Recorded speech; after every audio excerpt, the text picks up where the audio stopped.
ગતરોજ અમરેલી ગીર પૂર્વમાં વધુ એક સિંહણનું મોત નિપજતા તંત્ર હરકતમાં આવ્યું છે। ગર્ભવતી સિંહણનો મૃતદેહ 2 દિવસ કરતાં વધુ સમય સુધી પડી રહેતા અનેક સવાલો ઊભા થયા છે। જોકે સમગ્ર ઘટના બાદ સ્થાનિક ફોરેસ્ટ ચેતન કેવરિયાની બદલી કરવામાં આવી છે, કારણ કે વન વિભાગની બેદરકારીના કારણે સિંહણનું મોત થયું હોવાના પણ આરોપો લાગી રહ્યા છે, જે અંગે તપાસ હાથ ધરવામાં આવી અને તપાસમાં ખુલાસો થયો કે ફોરેસ્ટર ધારીથી અપડાઉન કરતા હોવાથી પેટ્રોલિંગમાં બેદરકારી થઈ હોવાનો ખુલાસો થયો છે। તો હવે મહત્વનો સવાલ એ છે કે બીમાર સિંહણ 2 દિવસથી એક જ સ્થળે હોવા છતાં વન વિભાગને તેની જાણ કેમ ન થઈ, જેથી નિયમિત પેટ્રોલિંગના અભાવ અંગે પ્રશ્નો ઊભા થયા છે। તેમજ સિનિયર અધિકારીઓ અને નીચેના સ્ટાફ વચ્ચે સંકલનનો અભાવ હોવાની પણ ચર્ચાઓ તેજ થઈ છે। તાજેતરના આંકડા પર નજર કરીએ તો આ વિસ્તારમાં લગભગ 13 સિંહો બેબેસિયા વાયરસના સંક્રમણમાં આવીને મૃત્યુ પામ્યા છે।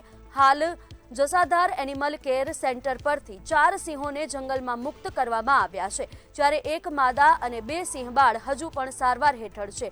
તેવી જ રીતે જામવાડા એનિમલ કેર સેન્ટર પરથી પણ 7 સિંહોને જંગલમાં છોડી દેવામાં આવ્યા છે, જ્યારે 2 નર અને 1 સિંહબાળ સારવાર હેઠળ છે। આમ કુલ 11 સિંહોને મુક્ત કરાયા છે અને 6 સિંહ સારવાર હેઠળ છે।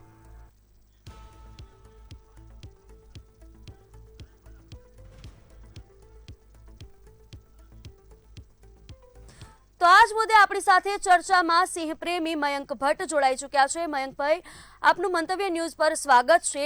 આજે સમગ્ર ઘટના બની છે, સિંહણનો મૃતદેહ છે તે કેટલાક દિવસ ત્યાં એ જ સ્થળે રહ્યો હતો અને સિંહ બીમાર હતી અને 2 દિવસથી વધુ સમય કરતા તે એ જ સ્થળે હતી। આ સમગ્ર ઘટનાને તમે કેવી રીતે જુઓ છો અને આમાં ફોરેસ્ટ વિભાગની કેટલી બેદરકારી છે?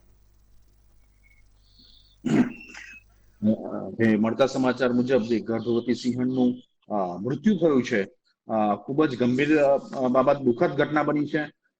વન વિભાગની અંદર 100% બેદરકારી છે, કારણ કે એક બાજુ જ્યારે સીડીવી વાયરસ અને બબેસિયાની આશંકાઓ વચ્ચે જ્યારે વન વિભાગ કહેતું હોય કે અમે 600 સિંહોને ડીટિકિંગ કર્યું અને એની ચેકઅપ કર્યું અને 40 થી વધારે સિંહોને સારવાર હેઠળ રાખ્યા છે, તો જ્યારે આટલું મોટું મેગા ઓપરેશન ચાલતું હોય અને એની અંદર આવી ગર્ભવતી સિંહણનો મૃતદેહ મળી આવે અને જે તે વિસ્તારની અંદર 2-3 દિવસ પડી રહ્યો હોય, તો માત્ર ફોરેસ્ટર નહીં પરંતુ ત્યાંના જે ગાર્ડ છે, આરએફઓ છે, એ લોકો પણ જવાબદાર છે। તો આની અંદર એક વ્યક્તિને બદલી કરી દેવામાં આવી છે અને આ જે પ્રમાણનું કાર્યવાહી ચાલી રહી છે, તો વન વિભાગ આમાં પોતાના કામમાં પારદર્શિતા તો રાખતું જ નથી, પરંતુ જ્યારે સિંહણનું મૃત્યુ થયું અને કયા કારણોસર મૃત્યુ થયું એ તો જાહેર કરતા જ નથી।